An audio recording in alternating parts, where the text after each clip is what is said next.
Hello everyone, welcome to the my दिम starting YouTube channel. आज हम लोग मैथ का वो चैप्टर पढ़ने वाले हैं जो 9th के सिलेबस में भी है और 10th के सिलेबस में भी है। इस चैप्टर का नाम क्या है? पॉलिनोमियल्स।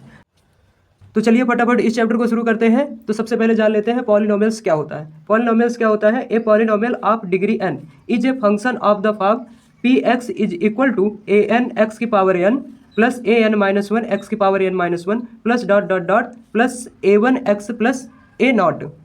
तो यहाँ पे क्या है? Degree N. डिग्री एन क्या होता है कि जैसे आपको जो भी पॉलिनोमियल दिया रहेगा, पॉलिनोमियल में जो वेरिएबल की जो मैक्सिमम पावर होगी उसे हम क्या बोलेंगे? डिग्री। तो सबसे पहले जानते हैं कि वेरिएबल क्या होता है। वेरिएबल क्या होता है? वेरिएबल उसे कहते हैं जैसे कोई अल्फ़ाबेट होता है। अल्फ़ाबेट में क्या आता है? एक्स वाई जेड होता है। वो अल्फ़ाबेट जिसकी वैल्यू क्या होती है? फिक्स नहीं होती है, मतलब हर जगह पे अलग अलग वैल्यू देता है। जैसे कभी भी आप लोग पढ़ते हैं एक्स बराबर 2 मिलता है, एक्स बराबर 1 मिलता है, एक्स बराबर -1/2 मिलता है। ऐसे हर जगह पे इसकी वैल्यू क्या होती है? अलग अलग होती है। तो इसको क्या बोलेंगे? वेरिएबल बोलेंगे। और दूसरा वर्ड क्या आता है? कांस्टेंट। कांस्टेंट मतलब होता है जिसकी वैल्यू क्या होती है? फिक्स होती है। पी फॉर पॉलिनोमियल होता है तो इसको रिप्रेजेंट कर देते हैं पी से। तो एक से ज़्यादा भी पॉलिनोमियल हो सकते हैं, तो उसके लिए हम क्या करेंगे? पी से रिप्रेजेंट किए तो दूसरे को एफ से रिप्रेजेंट कर देंगे या किसी को जी से रिप्रेजेंट कर देंगे। तो अलग अलग एक से ज़्यादा होने पर अलग अलग नाम से भी इसको रिप्रेजेंट कर सकते हैं। तो पी इज ए पॉलिनोमियल और यहाँ पे वेरिएबल क्या है? एक्स है। तो पॉलिनोमियल इन वेरिएबल एक्स बोलेंगे। इसको क्या बोलेंगे? पॉलिनोमियल इन वेरिएबल एक्स। तो यहाँ पे पी एक्स इक्वल टू जो ए एन एक्स की पावर एन है, मतलब यहाँ पे जो वेरिएबल होगा इस साइड उसमें क्या होगा? एक्स होगा। ये एक्स वेरिएबल में पॉलिनोमियल है। तो एक्स की पावर यहाँ पे कितना है? Maximum n. तो इसकी डिग्री क्या हो गई? एन हो गई। अब यहाँ से इसकी डिग्री, यहाँ से देखो इसके अगले टर्म में जो डिग्री है वो क्या है? n-1, मतलब इससे डिक्रीज हो रही है। n-1 फिर n-2 ऐसे डॉट डॉट 1, यहाँ पे क्या आ जाएगा? 1। और यहाँ पे कुछ नहीं है तो x की पावर क्या होगी? 0 होगी। x की पावर 0 मतलब किसी का भी पावर 0 होता तो उसकी वैल्यू क्या होती है? 1 होती है। तो उसको यहाँ पे नहीं लिखा गया। तो यहाँ पे ए एन क्या होना चाहिए? Where A N does not equal to 0 होना चाहिए। A N does not equal to 0 क्यों?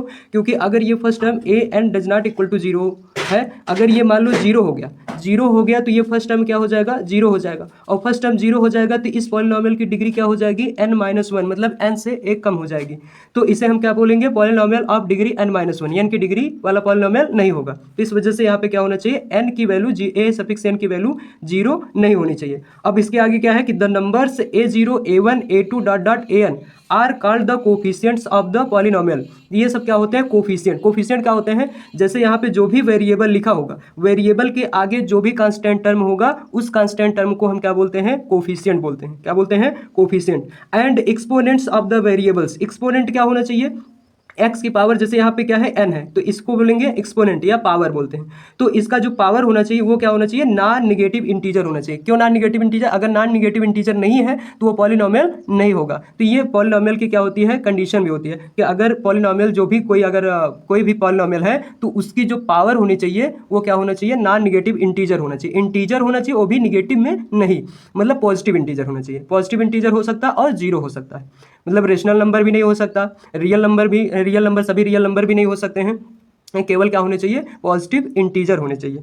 तो इसके लिए इसको और अच्छे से समझ लेते हैं किससे? एग्जांपल की सहायता से। जैसे हमको बोल दिया जाए कि ए पॉलिनोमियल है पी एक्स, वो किसके इक्वल है? 3x² + 5x + 7। 3x² + 5x + 7 है। तो यहाँ पे देखेंगे कि जो वेरिएबल है वो किस में है? एक्स में। तो इस साइड जितने भी वेरिएबल दिखेंगे वो केवल क्या होंगे? एक्स होंगे। तो जैसे यहाँ पे x की पावर 2, यहाँ पे क्या है? x की पावर 1, यहाँ x की पावर कुछ नहीं, मतलब 0 है। x की पावर क्या होगा? 0 होगा। तो इसमें वेरिएबल क्या है? x है। तो x की जो मैक्सिमम पावर होगी, मैक्सिमम पावर कितना है? यहाँ पे 2 है। तो इस पॉलिनोमियल की डिग्री क्या हो जाएगी?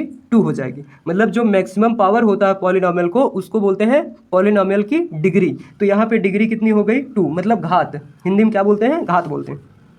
अब यहाँ पे और क्या आता है कि जैसे ये जो वेरिएबल है, वेरिएबल के जो मल्टीप्लाई में है, वेरिएबल के मल्टीप्लाई में जो है उनको हम क्या बोलते हैं? कोफिशिएंट्स बोलते हैं। क्या बोलते हैं? कोफिशिएंट बोलते हैं। जैसे यहाँ x² के मल्टीप्लाई में क्या है? 3 है और x के मल्टीप्लाई में क्या है? 5 है। तो ये क्या हो गए? कोफिशिएंट हो गए। और जिसमें x नहीं होता है उसको हम क्या बोलते हैं? कांस्टेंट बोलते हैं। तो कांस्टेंट क्या है? यहाँ पे 7 है। वेरिएबल क्या है? x है, कोफिशिएंट क्या है? 3 है, 5 है, कांस्टेंट क्या है? यहाँ पे 7 है। अब यहाँ पे एक वर्ड आता है टर्म। टर्म जैसे पूछा जाएगा आपसे, इस एक पॉलिनोमियल दे दिया जाएगा, उस पॉलिनोमियल में पूछा जाएगा कि इस पॉलिनोमियल में बताओ कितने टर्म है। तो टर्म कैसे काउंट करते हैं, जैसे अगर कहीं पे भी उस पॉलिनोमियल में प्लस दिख जाए या माइनस दिख जाए तो वो क्या हो जाता है, वहाँ पे दो टर्म आ जाते हैं। जैसे यहाँ पे प्लस है, ये प्लस हुआ तो इसके आगे ये एक टर्म हो गया और इसके बाद वाला दूसरा टर्म हो गया। पहले वाला एक टर्म, दो टर्म, फिर एक प्लस और आया तो यहाँ पे क्या हो जाएगा, थ्री टर्म हो जाएंगे। तो यहाँ पे क्यों, क्योंकि ये फर्स्ट, ये इसके पहले जो 5x है इसको हमने काउंट कर चुके हैं, तो यहाँ पे क्या हो जाएगा 1 2 और 3। तो इसमें टोटल कितने टर्म्स हो गए, 3 टर्म्स हो गए। तो इस पॉलिनोमियल में कितने टर्म्स हैं, 3 टर्म्स हैं। अब इसमें इसके आगे क्या आता है, पॉलिनोमियल की मतलब टाइप्स ऑफ पॉलिनोमियल, कितने टाइप्स के होते हैं। दो तरह से कैटेगराइज कर सकते हैं। कैसे, एक based on number of terms, क्या नंबर ऑफ टर्म्स के हिसाब से हम क्या बोल सकते हैं कि पॉलिनोमियल कैसा है। और दूसरा हम क्या बोल सकते हैं, based on degree of polynomial. तो based on number of terms के हिसाब से जो पॉलिनोमियल होता है, सबसे पहला क्या है, मोनोमियल है। क्या है, मोनोमियल्स। मोनोमियल्स क्या होते हैं, ऐसे पॉलिनोमियल्स होते हैं जिनमें क्या होता है, ओनली वन टर्म्स होता है। केवल कितने टर्म्स होते हैं, वन टर्म्स होते हैं, उसे क्या बोलते हैं, मोनोमियल्स। जैसे यहाँ पे कितना है, 2x², इसमें कितना टर्म है, केवल एक है, क्योंकि यहाँ पे ना तो प्लस है ना तो माइनस आया है। तो यहाँ पे कितने टर्म है, यहाँ पे कितने हैं, वन टर्म्स, क्योंकि यहाँ माइनस है लेकिन माइनस के पहले कोई टर्म नहीं है, तो यहाँ पे कोई नंबर नहीं है, तो इसको केवल यहाँ पे कितने टर्म्स हो गए, वन टर्म्स हो गए। अब यहाँ पे 5 है तो 5 को हम 5x⁴ रख सकते हैं, ये भी क्या हो गया, मोनोमियल हो गया। अब ऐसे बाइनोमियल्स, बाइनोमियल्स क्या होते हैं, जिसमें दो टर्म हो जाएगा उसे बाइनोमियल्स कहेंगे। जैसे यहाँ पे प्लस है तो प्लस के पहले वाला 2x हो गया और प्लस के बाद वाला 1, ये पहला और दूसरा दो टर्म हो गए। ऐसे इसमें भी दो टर्म है। ऐसे ट्राइनोमियल में कितने टर्म होंगे, तो 3 टर्म्स होंगे। तो ट्राइनोमियल में कितने टर्म्स हो जाएंगे, 3 टर्म्स हो जाएंगे। अब इसके बाद क्या आता है, based on degree of polynomial. Based on degree of polynomial क्या होता है कि हम क्या बोल सकते हैं कि अगर जैसे कोई भी पॉलिनोमियल दिया है, उसकी जो डिग्री है उसके हिसाब से हम इसको क्या कर सकते हैं, अलग अलग कैटेगरी में डिवाइड कर सकते हैं। जैसे पहला क्या आता है, जीरो पॉलिनोमियल। जीरो मतलब पूरा टर्म ही क्या हो, जीरो हो, मतलब 0 x⁴ कुछ लिख दे, x⁴1 x⁴2 कुछ भी लिखे, वो टर्म क्या आएगा, जीरो आएगा, तो उसको हम क्या बोलेंगे, जीरो पॉलिनोमियल। और कांस्टेंट पॉलिनोमियल क्या होता है, कोई भी कांस्टेंट नंबर लिखा है, कांस्टेंट नंबर मतलब x की पावर क्या होनी चाहिए, जीरो होनी चाहिए, तो उसे हम क्या बोलेंगे, zero polynomial, constant polynomial, constant polynomial. तो इसके आगे क्या आता है, लीनियर पॉलिनोमियल। लीनियर पॉलिनोमियल क्या होता है, जिसमें वेरिएबल, जो पॉलिनोमियल की वेरिएबल होती है उसकी पावर क्या होनी चाहिए, 1 होनी चाहिए। वेरिएबल की पावर क्या होनी चाहिए, 1 होनी चाहिए। जैसे आपको दे दिया जाए x+1, x+1 इसकी पावर क्या है, इसकी डिग्री क्या है, इसकी डिग्री 1 है। मतलब पॉलिनोमियल की अगर डिग्री क्या हो जाए, 1 हो जाए, तो उसे क्या बोलते हैं, लीनियर पॉलिनोमियल। अगर उसी वेरिएबल की डिग्री क्या हो जाए, मतलब पॉलिनोमियल की डिग्री क्या हो जाए, 2 हो जाए, अगर उस पॉलिनोमियल की डिग्री क्या हो जाए, 2 हो जाए, तो उसे हम क्या बोलते हैं, क्वाड्रेटिक पॉलिनोमियल। क्या बोलते हैं, क्वाड्रेटिक। अगर उस पॉलिनोमियल की डिग्री क्या हो जाए, 3 हो जाए, तो उसे क्या बोलते हैं, क्यूबिक पॉलिनोमियल। जैसे क्यूबिक पॉलिनोमियल मतलब x³ + 2x² + 3x + 1 ऐसे। तो यहाँ पे कितना है, वेरिएबल जो है वो x है, वेरिएबल की जो डिग्री है यहाँ पे मैक्सिमम पावर है वो कितना है, 3 है, तो पॉलिनोमियल की डिग्री कितनी हो गई, 3 हो गई। तो ये पॉलिनोमियल कैसा पॉलिनोमियल हो जाएगा, क्यूबिक पॉलिनोमियल हो जाएगा। तो अगर ये इतनी बात समझ में आई हो तो हम आगे चलते हैं। आगे क्या है हमारा, addition of polynomial. Addition of क्या होता है, पॉलिनोमियल होता है। एडिशन ऑफ पॉलिनोमियल क्या होता है कि जैसे हमको बोल दिया जाएगा, दो पॉलिनोमियल हम दे रहे हैं और उसको ऐड करो। मतलब क्वेश्चन में क्या बोल दिया रहेगा, दो पॉलिनोमियल दिए रहेंगे और उनको बोला जाएगा क्या करना है, ऐड करना है। तो ऐड करने के लिए क्या करेंगे, सबसे पहले उन दोनों पॉलिनोमियल को, जैसे यहाँ पे दिया गया क्या, 3x + 2 एंड 2x + 3, क्या दिया गया है, 3x + 2 एंड 2x + 3। अब इन दोनों को क्या बोला गया कि ऐड करो। ऐड करने के लिए क्या करेंगे, सबसे पहले दोनों पॉलिनोमियल को लिख लेंगे और उसके बीच में क्या लगा देंगे, प्लस, एडिशन का सिंबल लगा देंगे। तो एडिशन का सिंबल लगा देंगे, तो उसके बाद यहाँ पे क्या करते हैं, इसको यहाँ पे देखिए, तो यहाँ पे कोफिशिएंट सबसे पहले क्या कर लेते हैं, ऐड कर लेते हैं। जैसे 3 और 2 को ऐड करेंगे क्या आएगा, 5। ऐसा क्यों होता है कि जैसे आपको कभी भी मान लो ऐसा बोला जाता है कि बेटा चलो बताओ कि 2, मान लो तुम्हारे पास 2 गोट है, क्या है, 2 गोट है और 3 काऊ है, क्या है, 2 गोट है, 3 काऊ है, मतलब 2 बकरी है और 3 गाय है। अब इनको बताओ बेटा तुम्हारे पास कुल कितना है, ऐड करके बताओ। यहाँ पे इन दोनों को ऐड करके बताओ, तो आप सोचेंगे क्या बताएं। अब यहाँ पे 5 क्या है, गोट है ना, ना ऐसा तो हो ही नहीं सकता। अब 5 काऊ है, ये भी नहीं हो सकता है, तो 5 काऊ बोलेंगे तो बकरी कहाँ गई।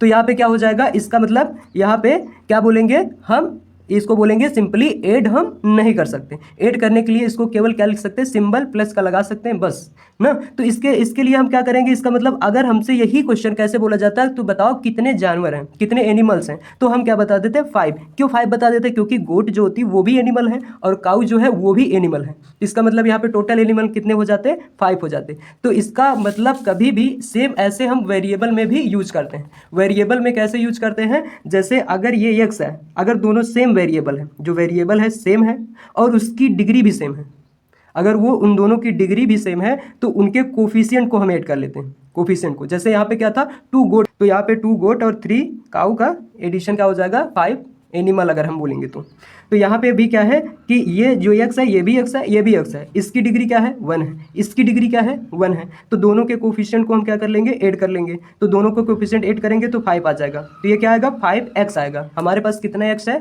5x है। अब यहाँ पे देखो ये दोनों में क्या है, वेरिएबल नहीं है, तो दोनों कांस्टेंट टर्म है, ये दोनों ऐड हो जाएंगे। तो 3 + 2 क्या हो जाएगा 5 हो जाएगा। तो यहाँ पे क्या आ जाएगा 5x + 5।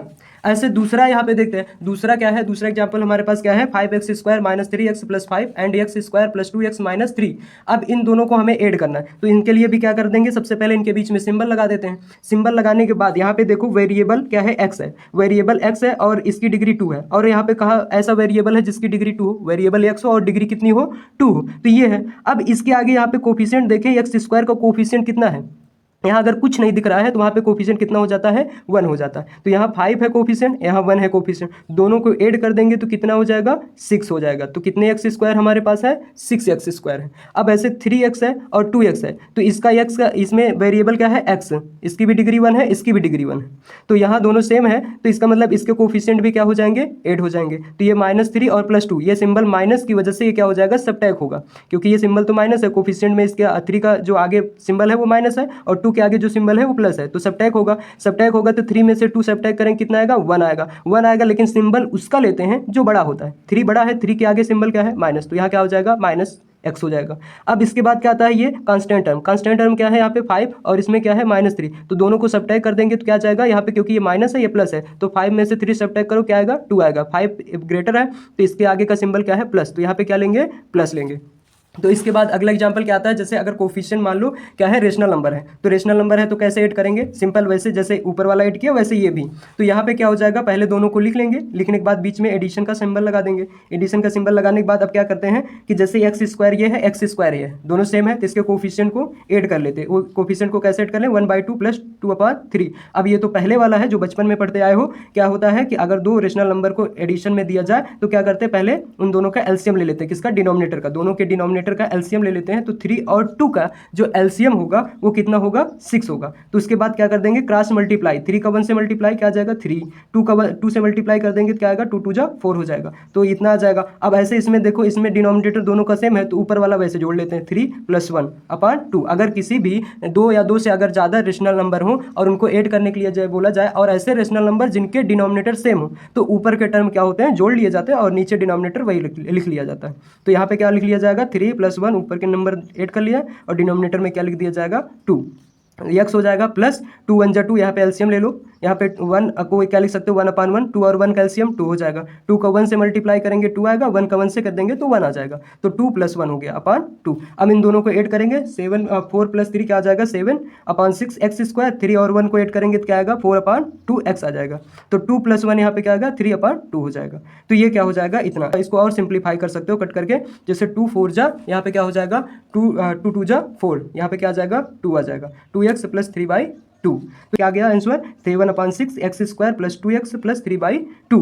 अब यहाँ पे जैसे देखो कि ये अब कभी भी आप जैसे पॉलिनोमियल लिखते हो तो उसको इसी आर्डर में लिखो, मतलब सबसे पहले सबसे बड़ी पावर को लिखते हैं, बड़ी पावर वाले टर्म को, जो वेरिएबल में जिसकी पावर सबसे ज़्यादा हो उस टर्म को पहले लिख दो, फिर उससे छोटी, फिर उससे छोटी, ऐसे। इसको बोलते हैं स्टैंडर्ड फॉर्म। क्या बोलते हैं स्टैंडर्ड फॉर्म। इसका अपोजिट भी, मतलब ये क्या है पावर के डिक्रीजिंग आर्डर में, और इसी तरह से क्या बोल सकते हैं इंक्रीजिंग आर्डर में भी लिख सकते हैं, तो वो भी क्या होता है स्टैंडर्ड फॉर्म होता है। तो thank you for watching the video. अगर आपको ये वीडियो पसंद आया हो तो लाइक शेयर एंड सब्सक्राइब जरूर करिएगा। Thank you. और 1/3x² + 5/2x + 3 and 1/3x² + 2/3x + 1/2, इसको आप लोग सॉल्व करिएगा और कमेंट बॉक्स में इसका आंसर बताइएगा।